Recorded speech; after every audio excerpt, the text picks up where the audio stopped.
So normally at this point in the show, we would do 60-second headlines, but I am going to throw Mark a I'm going to call an audible because we have the unique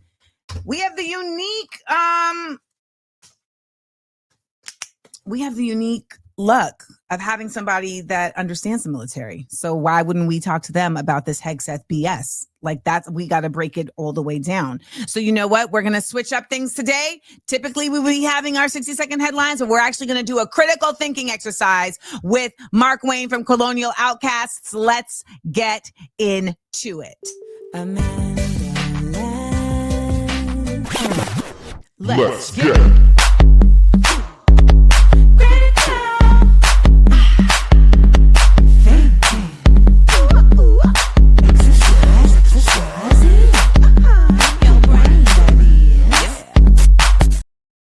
Hello.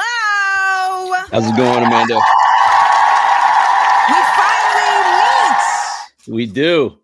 Greg took my last spot I was supposed to go on. Well, he ended up going on a flotilla. So, you know, what can we do? What can we do? It is so sorry. I'm trying to print out something. I'm trying to do 50 million things at one time. So I know that normally, and I sent you our stories for 60-second headlines, but then I realized, wait a minute. You are somebody that understands the military setup and all the nonsense of it all. Is that correct? Not as much as Greg, but yeah. Well, more than me.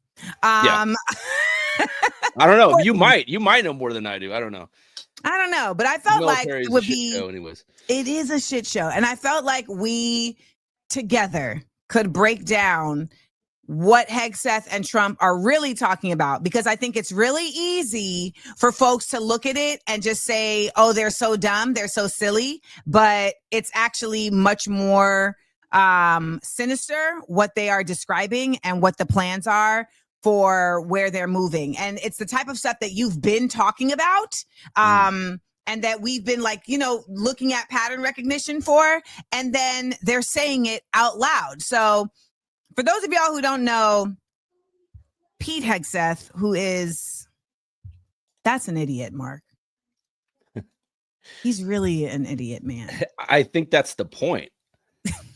I think that's the point. Yeah. I'm with you. I think it's a lot more sinister. See, there's this perception that our government and its officials, including the administration, they're just some rogue agents who are nuts and they don't know what they're doing. They're incompetent. But the way people really need to see it is that all of these people are carefully chosen to play their role the way that they're playing it. And Pete Hegseth and Trump, they're playing their roles perfectly. Like they're reading from the script exactly how it was supposed to be read. That's how I've always seen it. I agree with you. And I think to your point, people think that these are like masterminds, who are like leading the charge when really they're not. They don't even have the capability to do that. But let's watch and break down some of the things Hegseth is saying here. To ensure peace, we must prepare for war. From this moment forward, the only mission of the newly restored Department of War is this: warfighting. Only people who actually deserve peace are those who are willing to wage war to defend it. Okay. Let's break that down. First of all, warfighting is, if there is a script to read from, I'm like, who wrote that? I saw a meme. It was Pete Hegseth is the guy who took contact once in combat and he made it his whole personality. The guy he sounds like a youth pastor for some reason, doesn't he?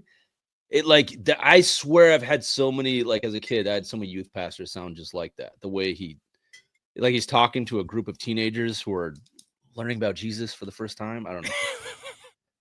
When he's saying that the only way to get peace is to fight for it, how do you interpret that? Like, what is he really saying? He's trying to rebrand the military as being this aggressive force in the world. And I think like Pete Hegseth, the way I translate him, the way that they chose him to do his role, he wears the tattoos. He seems like he has this youthful look to him. He's like this aggressive alpha male type of personality. That was carefully chosen because he's trying to rebrand war. He's trying to rebrand military service because they're losing recruits. Nobody wants to join the military anymore. So he's there to appeal to those young white male straight adults and make military service appealing again, make war appealing. Oh, trying to make it sexy. Yeah, trying to make it sexy again. That's what he's trying to do. It ain't working, but great attempt. Get a youth pastor out there who has some tats. What makes you say it's not working? The recruitment's still low, and I think that just all the things that we've learned in the past 2 years about how the knowledge that our military is not designed to protect America. It's designed for the profits of Wall Street. There's no putting that genie back in the bottle. Like, you can't go back in time and reverse all of the knowledge that we've learned the past 2 years, how, Afghanistan and Iraq were just a complete, farce. Now, you served, right? I can't remember. I was National Guard, so I never went. I never deployed or anything like that. So in the National Guard, is there a different type of thought process around what the job is? Because I'm curious if they are if y'all are brainwashed in the National Guard the same way that no. No, there's a funny meme that shows like active duty and then your face is just drained, and then there's like National Guard that has like a rainbow over it because we're so happy we only we're weekend warriors. Yeah, no, us National Guard guys, we had it good. We were able to just fuck around and do so much to life was good for us. Like, I did my weekend training. I was in officer school. I was set to be a lieutenant, and it was brutal like training and everything, but it was only 1 weekend out of the month.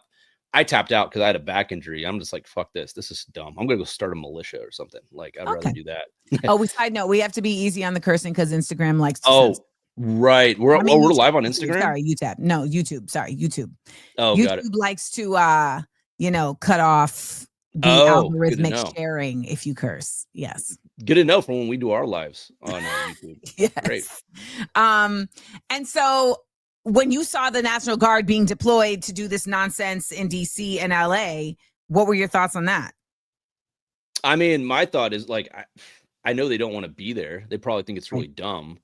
And from what I heard about, like, when they're deployed to Los Angeles, there was so many people who just went AWOL and they just said, I'm not, or they told their commanders, I'm not going. This is dumb. And they would even, I think that they even like sabotaged, like some of these soldiers were just like, I guess they actually did like some little random acts of rebellion and sabotage when they were doing it. So that shows you where the winds are blowing. Well, let's keep going on this nonsense. The definition of toxic has been turned upside down, and we're correcting that. That's why today, at my direction, we're undertaking a full review of the department's definitions of so-called toxic leadership, bullying, and hazing, to empower leaders to enforce standards without fear of retribution. No more identity months, DEI offices, dudes in dresses. So, thoughts? So, my thoughts on that. So this whole anti-woke train that the military is going on, again, it's designed to appeal to your straight white males, probably in the deep South, your poor, impoverished areas, to say, hey, look, the military is rugged again. We're manly. It's the manly thing to do to join the military. Isn't it cool now? Isn't it cool? Check out my tattoos. Like, they're trying to get. I mean, I guess they're like appealing to the worst parts of people, though, right? Like, I mean, I don't know even if I'm a poor white male in the South, am I like, ooh, bullying and hazing? Like, that sounds fun. I mean, I guess maybe. Yeah, they're trying to appeal to like the worst of society. That's the most, I guess, emotionally hurt as a child. I don't know, but like it's trying to make the military cool and be that, non-corporate, back to the roots of fighting in World War II. But again, it's all branding.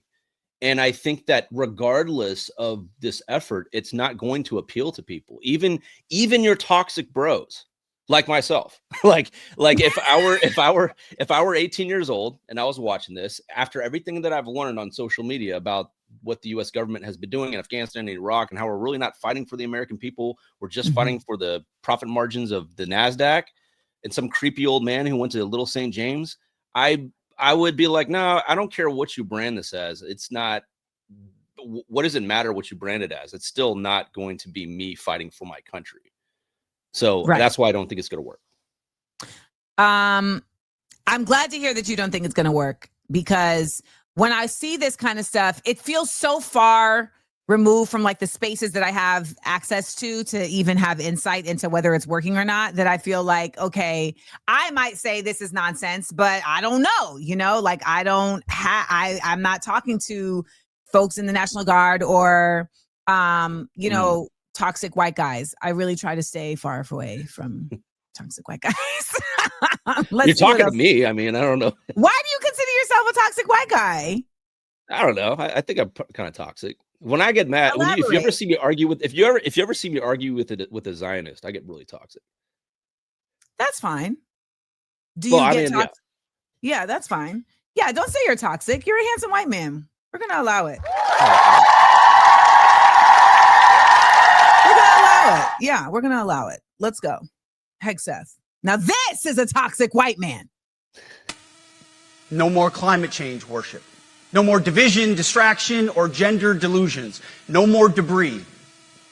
As I've said before, and will say again, we are done with that shit. At the War Department, first and foremost, we must restore a ruthless, dispassionate, and common sense application of standards.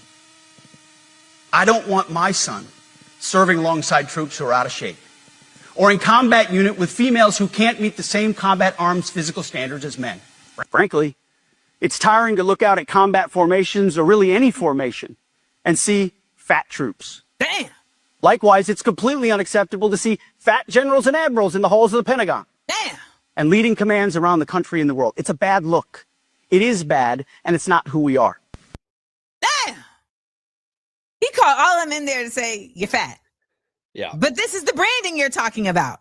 But then if I'm a general sitting in the audience and I've already been like, who is this guy? Because he definitely got into that position and they're all like, why would he be there and not us? I'm wondering, do the generals that are actually sitting there have any real regard for this? Because I mean, they called all of these folks, like 800, not just generals, but 800 top brass from all over the world, y'all, into Quantico, Virginia. They had to pay for that. That's money. That's taxpayer money to fly all of them in, right? To sit here and listen to this like Hitler Youth speech. And if I'm sitting there, like, what do you think they're thinking? I mean, they probably think of this guy as a joke. I heard that you saw the video where they didn't clap for Donald Trump. Oh, it's coming. It's coming. Yeah. Well, look, generals aren't stupid. They've been around the block. They know they're very jaded. Let's put it that way. Very jaded. They've seen it all. They've seen every type of personality. This guy is just another, young buck who's trying to make a name for himself and act tough, but they know better. So they're probably rolling their eyes. No doubt. No doubt. Now, this one, I think people are going to be a bit surprised at because I have a theory about this. So let's go to this guy. This also means grooming standards. No more beards, long hair, superficial individual expression. We're going to cut our hair, shave our beards, and adhere to standards. But so there's a whole thing about razor bumps being an issue. Right. And for black soldiers. Please talk more about this. Yeah. Well, when I was in, black soldiers, they have certain conditions where they got bumps, and when you shave it, it can cut that and cause infection and irritation. So you get a medical profile for that. And that was just understood. It was an understood thing in the Army. So yeah, I mean, this is obviously most likely a dog whistle. or, they're insinuating that they're going to, ethnically cleanse the U.S. military. So yeah, it's probably a dog whistle that he's doing to because they're trying obviously the soldiers they want to get in are going to be your white supremacist types. That's probably what this is. It's also to appeal to your white supremacist groups and get the most, radical SS division type of dudes, signing up with the military. Again, I don't think it's going to work for a few ironic reasons. Even your most racist, white supremacist, neo-Nazi dudes, I don't think it's going to work. Why? I'll tell you why. Because on the far right, you got two factions. You got your MAGA, right? Who are like they're your Trump loyalists. And then you got your Groypers, your Nick Fuentes loyalists, who, while they're white supremacists, they're white nationalists, they hate Israel and they hate the U.S. government because they see the U.S. government as being loyal to, being loyal to Israel. So that's a problem for the Trump administration if they're trying to get white supremacists joining the military, because even the white supremacists hate the U.S. government and hate the U.S. military apparatus because they just see it as an extension of Israel. So that's the problem they have on their hands. And it's kind of hilarious to see the right fragment like this, because I feel like the past 50 years or 70 years, we've seen nothing but the left fragment. It's nice to see the right fragment for once. And I find it very entertaining, to be quite honest. What radicalized you? Oh, you mean Palestine? When I was 18, I was a Christian nationalist, a Republican when I was in high school. Where'd you go to high school? What's that? Where'd you go to high school? Like what state? What city? Dugway. It was a military base. Dugway Proving Ground. Dugway Proving Ground is a secret military base in Utah in the desert. They call it Area 52. That's what they call it, and it's a small base, really small base. It had like 250 people in my in the whole school. But I was in the desert and I wanted to go to Israel and join the Israelis and study at Hebrew University and all that. So I asked my parents, hey, can I go to Hebrew University and study Hebrew and join the IDF and all that good stuff? Because I was part of that. I went to evangelical churches as a kid, and they would definitely in Utah.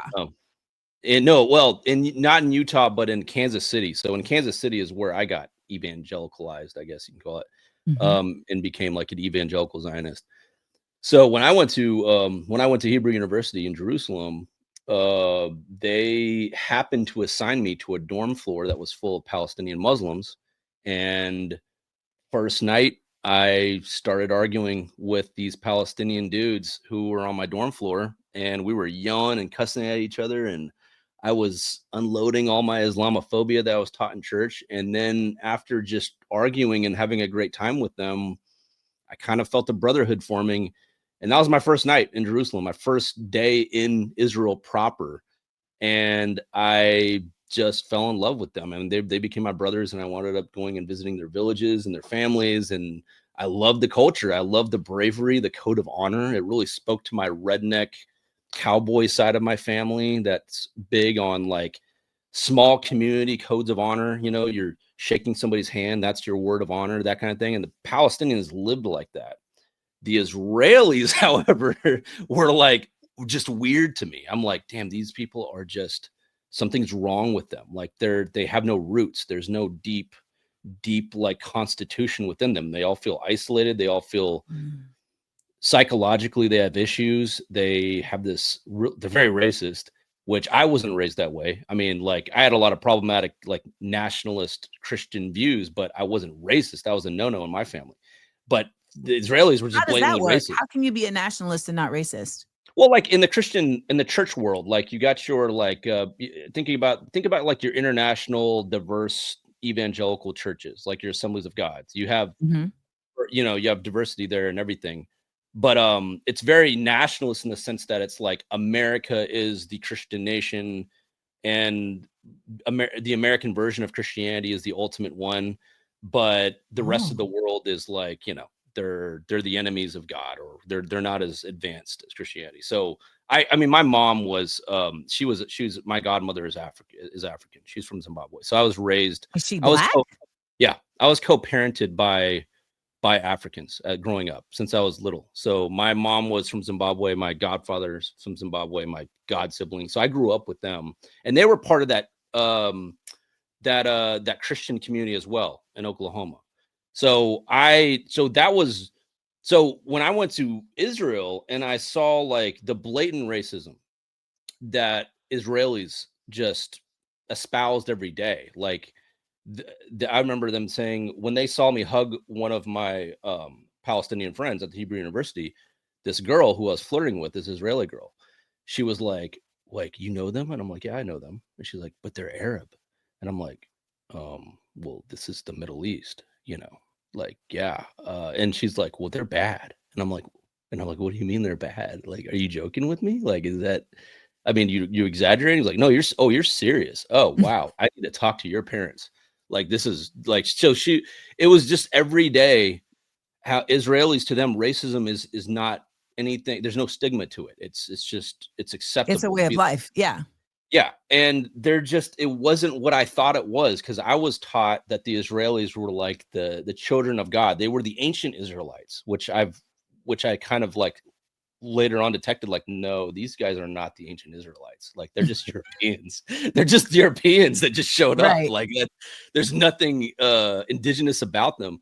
So the Palestinians, I just fell in love with their culture, and I basically they formulated who I became. Like, 18 years old is a very impressionable age, especially for a young white dude. I could have gone down any path as a young white man. Like, we tend to be very vulnerable with what happens to us psychologically.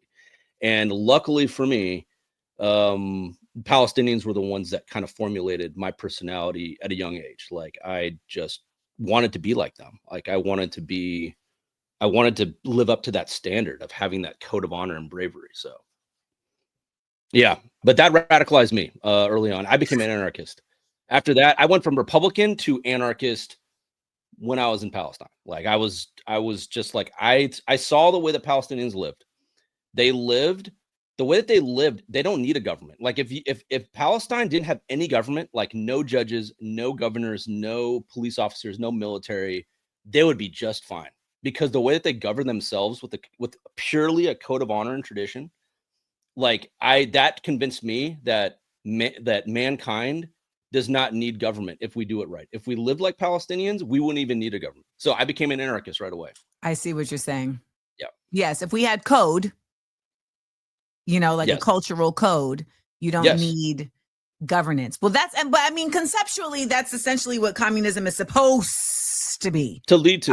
Yeah, absolutely. That's what communism is supposed to be. I mean, then, it ends up getting thrown off. But right. Speaking of getting thrown off, so let's wrap this up, because we could sit here and have a whole conversation about have you written the book? Have you written the book? Not on that yet. No. Get busy. Oh, I know. That's a book that needs to be written. And some books don't need to be written. Yeah. AKA when Greg Kamala stops Harris. stressing me out and going on these adventures, boats. And I'll be able to. I mean, I did a live with Greg yesterday, and he's just like literally just on the boat, like, I've done dumber stuff in the past, so why not? I'm sure he has. So. His gallows humor has definitely been kicked into gear. I'm gonna whoop his ass when he gets back. But rest assured, I'm whooping his ass. Comes to any job that requires physical power to perform in combat, those physical standards must be high and gender. Wait, I want to fast forward because I can only take so much of this idiot anyway. Because we are the War Department. Godspeed. Room, attention.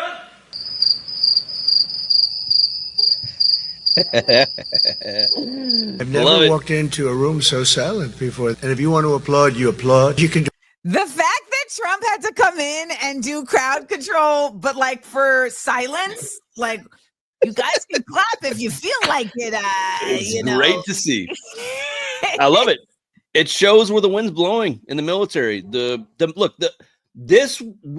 He probably would have been met with applause if we hadn't witnessed what we witnessed in the past 2 years. Our U.S. military brass, look, as problematic as they are, I'm sure they have a lot of issues going on. Like, I'm sure they have a lot of problems morally, but they are patriots, meaning they know what nation they want to prioritize, and they know they do care about the health of this country, regardless of whether they have an illusion about what the U.S. government legacy is. It doesn't matter. They're patriots, and they're seeing us burn our own people, burn our own economy, destroy the working class. They're patriots. They don't want that, and they see us being loyal for the interest of a foreign country that's genocidal. Yeah. You can't expect people like that to be applauding and feel any type of loyalty to Trump or Biden. I think they're disillusioned in general. I think these generals watch podcasts like this. I really do. They're not stupid. They follow, intellectual discourse, and they do study. So I'm sure we're having an effect on them in some way, shape, or form. So that's what Trump is trying to do. He's trying to purge the U.S. military of patriots. He's trying to get rid of them all and get nationalists in. The U.S. military. Well, this is a great way to do it. So we're going to watch. Now, this is what Trump, I want y'all to listen really closely to what he is saying here. Do anything you want. And if you don't like what I'm saying, you can leave the room. Of course, there goes your rank. There goes your future.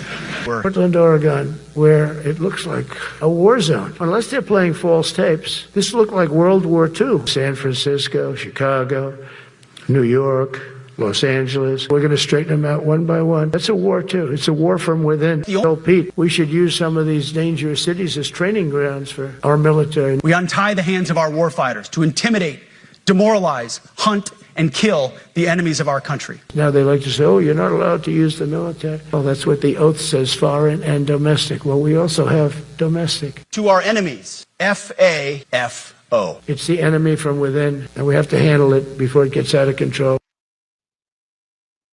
This to me says he is very blatantly saying what I have been saying, which is they're going to occupy our cities. They are looking at us, the people, as the enemies. They also, of course, put out this, resolution or whatever the other day saying that anyone who is against fascism, anyone who is quote unquote against America, anyone who is quote unquote against Christianity is now considered somebody of interest that they will go after.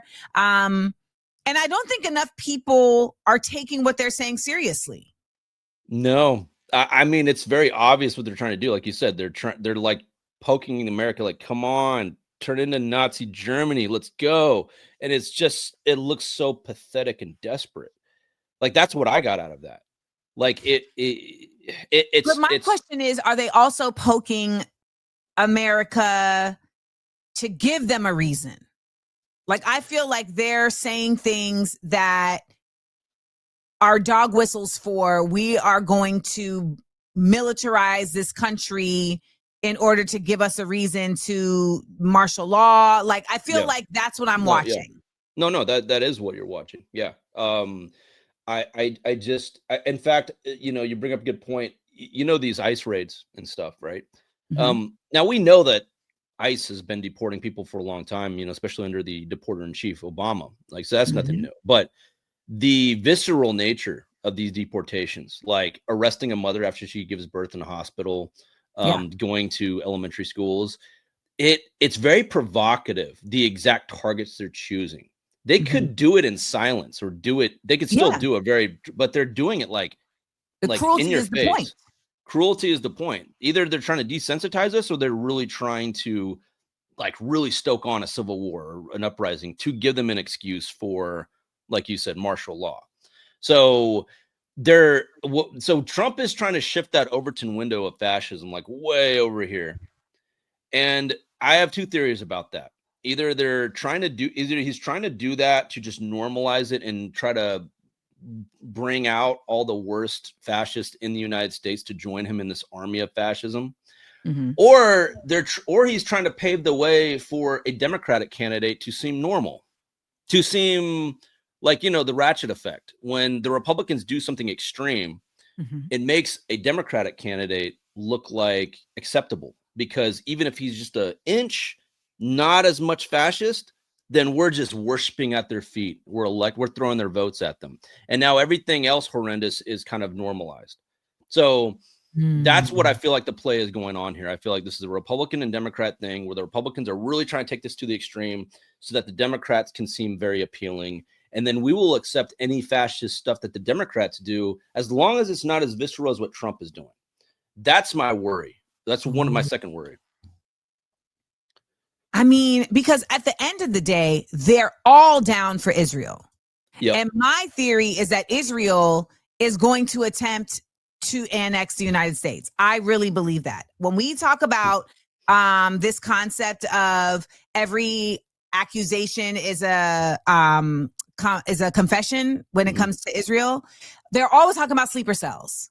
They're always talking about sleeper cells that are, and sleeper cells, for those who don't know, are basically like, you know, folks that are embedded within the regular spaces of society that are then called to action when needed. And that is what we have watched happen on a regular basis right now. Is the first time that I think a lot of people are seeing like, oh, Zionists are like everywhere. Like it's not like, and not just Zionists, but like Mossad is everywhere. And I just have this theory, Mark Wayne. I have a theory that at some point they're going to be like, it's go time. Oh, false flag, you mean? Well, just it's go time, and that Israel's going to try to really just be on some like, this is ours now. Think about but like U.S. Every time the U.S. backs somebody, they flip. Well, here's my thing. My theory about Israel is this. Okay. I think I see Israel as the mercenary of the ruling class. They are there to do the dirty work of this transnational capitalist class of elites. You have very ultra wealthy people around the world, including the Saudi families. You got, obviously Wall Street. You got, Brits, even Russian oligarchs. I see them all as part of this class, and they need a hitman. They need a rogue agent, a person who's already has his reputation completely tainted. They know that he's a nasty individual who will do anything, any dirty thing. They have him do that, and then they can just sit back and be like, oh my God, he's out of control. I don't know what to do. But everything that Israel is doing benefits Wall Street. It benefits the ultra wealthy in the United States. Everything that Israel is doing is playing right into their profit margins, their stock dividends. So I see Israel as being the launderer of culpability. Yes. For the ruling class. And they might, like you said, they might make Israel like this thing that's taking over the United States, when in fact, like it's playing right in, it's completely simpatico with the ultra wealthy here, like the oligarchy here. That's why I see Israel. It's a launderer. It launders. It is absolutely a launderer. I just feel that is where they are now, and I think you're right. And I feel like these are people who never have enough, right? Like it's the goal is to always have more and more and more, as we have seen with how they have continued to annex Palestine, even though it was not theirs to begin with, right? And then they're like, you know what, Lebanon, we want some of yours. Jordan, we want some of yours. You know what, let's go and have some of yours, Egypt. So I just feel like I feel like the next world war is going to be that. Remember I said it. I love when I told you so. I think you're on the money. I really do. I see that too. Yeah. So how do people in your opinion, like what are we preparing for in the present day? Because I feel like when he says we're going to use these cities to train militaries, that connects to the cop cities that they're building to train these militaries. When I see folks thinking that life is just going to continue on this way, do you have any insights, any ideas, any visions for where you see the military, how you see the military responding to this? Because if the National Guard has already, if you've already heard about people like bucking them in the past, what do we feel like could actually, because I'm praying for a miracle at this point. I've been thinking about this for a while. For the past year, I've been working on like some type of roadmap, and I submitted that roadmap to the Black Panther Party and said, "Hey, look, this is how I feel like what the direction we need to go." They reviewed it, they liked it. We're going to be pushing out this plan. It's going to be basically a plan for revolution. Essentially, it's called the 4 Winds Approach to Revolution, and part of this overall plan is we definitely need to develop veterans and generals and ex-generals need to develop a roadmap for active duty. We need to give them a roadmap on what they should be doing in case there is a final break with the population, where the population says we no longer recognize the United States government as an authority. What does the active duty supposed to do? Like, is anybody working on a plan for them? Like, we're expecting soldiers in the U.S. military just to try to figure it out. Like, no, we need to start think tanking and developing a plan for the active duty military and what they can actually do to rebel. And I don't just mean legally. I don't just mean like being what do you call it? Just like a whistleblower. No, what do you call it? What do you objective? Conscientious objector. Yeah, sorry, I'm blanking out this morning. Yeah, we need to develop a plan for them, like an actual step-by-step plan that's built with military language and military strategy and military SOP, standard operating procedures, on what they can do. So that's what I've been brainstorming lately. But the plan for revolution on what everybody can do, again, I submit this plan to Black Panthers. It's up on their website, the bpp.us. It's on their page, free resources, on their tab. And it's not perfect, but it's a guide. It's a guidebook on what you can do in your own local community right now, to start forming what I call sovereign communities. Sovereign communities is this concept where, if you're, no matter where you are in the United States, you live in a neighborhood, you live in an apartment complex, you get to know your 4 neighbors to the north, the south, the east, and the west. You start to first ask them what they need in their life. Like, what are they short of? What are they suffering from, and how you can help them. Form a communication with them, form a code language, start collectivizing, and start seeing how y'all can like help each other out in whatever areas that you're falling short of. Then you connect that community to the next 4 houses. And the concept is you have all of these small clumpings, we call it like sovereign communities, to create a sovereign neighborhood. That sovereign neighborhood now is on steroids. Now everybody's collectivizing. They're all forming a defense mechanism, and they have an ambassador program for another sovereign neighborhood in another part of the country that's a completely different demographic makeup, different racial makeup, whatever, so that there's an interracial, intercultural network across the United States where we can eventually develop our own parallel economy, our own supply lines, and then we're ready for rebellion against tyranny, as the forefathers put it once upon a time. So you have to keep it patriotic. It's a very patriotic system. And that's what I tell people, keep the language patriotic, because we are trying to reach Americans here. We're trying to reach Americans who love America. Maybe they have a lot of problematic views. Doesn't matter. We're trying to create a cohesion for the people. So it's patriotic friendly is what I'm trying to say. I mean, anyways. I gotta tell you, everyone in the comments is labeling you a high quality. I was about to say, I'm like, oh. Okay, you had me so scared. Just wait, what? Where are they gonna label me? No, but that that right there is what I think a lot of people are looking for, the real, just basic 1+1 of how to implement, quote unquote, community, right? How to implement socialism in practice without using the dirty word, because like you said, here in the United States, it's still like don't say that, even though it's called united sovereignty. It's not socialism. No. Right. United sovereignty. Don't use that word. You guys, US, united sovereignty. Yeah. All right. No, I'm with you. I think this is the Black Panther Party is one of my they need help. They need recruits. They're the only ones that I respect, honestly, when it comes to actual like action and actual planning. So like they've proven themselves in the past. Yes. So they're my mentors. They're my teachers. I answer to them. So I take their orders, and if I could tell the audience, go get involved, see how you can form a chapter, especially the Black community. Please go and see what you can do to join. Well, thank you so much for bringing us so much wisdom and insight, and for, sharing even your personal story. Cause I know y'all saw my face. I was like, what? Zimbabwe?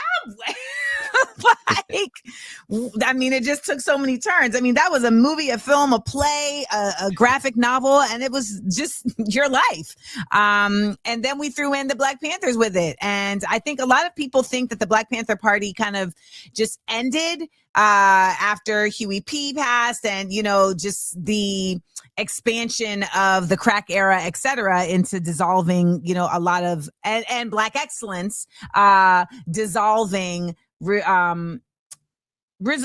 radical change and radical shifting of the Black people of the United States into spaces of politics. And I get so frustrated, Mark, because we've reached a point now where people think that there's no such thing as political activism. They're literally like, well, they're politicians, so what do you expect? And I'm like, the Black Panther Party was not simply just a party of activism that existed within the communities. It wasn't just a party that was policing the police. They were also actively trying to figure out, how are we also shifting legislation to serve these communities? Like that was a part of the plan. So, there's been a lot of disinformation that we have to, do the work to correct. I'm really glad to hear that you are out there. The other thing is that there are a lot of lookalikes. There's a lot of, Gazis out there, like the new Black Panther Party. It's not the Black Panther Party. And the Black Panther Party, they didn't disappear. They went underground. Huey P. Newton even said that if they start getting oppressed enough, they have to go underground. And that was necessary. And then they would have to pop back up. So that's just part of the nature of revolutionary organizing, is sometimes you got to be above water. Sometimes you got to go underwater. It's just necessary. So, but they're back at it. And I did an episode with them. We released it like last Friday. So go check it out. If you want to get to know the Minister of Defense, Bunchy Carter, and the Minister of Education for the Panther Party, Doc Molotov. So, and Amanda, I just want to say something. I really appreciate you being in this fight. I really do. Like, you have been such a voice of sanity, and you've guided so many people from falling off the deep end into neoliberalism, or getting so desperate when they see this fascism that they go running to the Democratic Party, and you've kept them centered. And I just want to say that this movement would have been lost without you in the fight. So I really appreciate Mark, thank you so much. That means so much to me. And I feel the same, when I began kind of getting siloed on this internet, it put me into spaces with people like yourself. And so as much as I can't stand Zuckerberg and his algorithm, I am forever thankful for it actually connecting me to folks like yourself, who are so deeply principled and live on a value system, like you said in the beginning, that doesn't require necessarily religion or government or any of these things to just guide you in goodness, right? And I think that for me is that for me has become my standard. Like, I don't care where you from, I don't care what you I don't care who you smash, I don't care none of that. All I care about is, do we have the same value system around humanism, around breaking down fascism, and are we committed to that in a very real way that's molecular, that's in our bones, and not just, in our bio. Absolutely. So I'm glad to be in this fight with you as well. And I know the people here are very appreciative. So thank you. Y'all need to go and follow Mark Wayne on the Instagrams. Also check out the podcast, Colonial Outcasts. You guys are always sharing so much information. And this is where we are, y'all. Like, in one essence, it's the dark ages, but in a whole other essence, it's very much an era of awakening. It's the dawning of Aquarius, where people There's a new world coming. There's a new world coming. And what we're watching the old world scratching and clawing to stay on board, but we have to just dump it. So don't be discouraged. There's no option but to be optimistic, because other than that, you just curl up in a ball and just cry like an emo kid who, in his room. So don't be like that. There's no option but to be optimistic. You have no other options. The Palestinians are staying hopeful in the middle of hell, of a genocide, bombs rain down on them. They're still say alhamdulillah. I mean, come on, like, we barely had our mocha lattes taken away from us yet. So facts. Facts. Well, I hope to have you back soon, and I hope to come on Colonial Outcasts. So heck yeah. Let me know. I didn't know you were thinking about that. Okay. Of course. All right. Yes. Awesome. Thank you, Mark. All right. Love you. Love you. So fun and fine. We love a high cheekbone. We love a high cheekbone.